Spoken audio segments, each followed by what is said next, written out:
നിന്റെ നൂപുര മർമരം ഒന്നു കേൾക്കാനായി വന്നു ഞാൻ.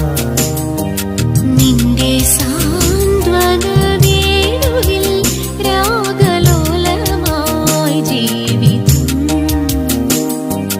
നീ എന്റെ ആനന്ദ നീലാംബരി, നീ എന്നും അണയാത്ത ദീപാഞ്ജലി.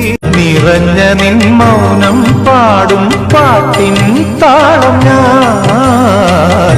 ഒരിക്കൽ നിൻ കോപം കൂട്ടും നാദം മീട്ടും ഞാൻ. മഞ്ഞുപോലെ മാൻ കുഞ്ഞുപോലെ, മുല്ല പോലെ നിലാച്ചില്ല പോലെ, അവൾ പഞ്ചവർണ്ണ പടവിൽ കൊഞ്ചിയെത്തും കുളി.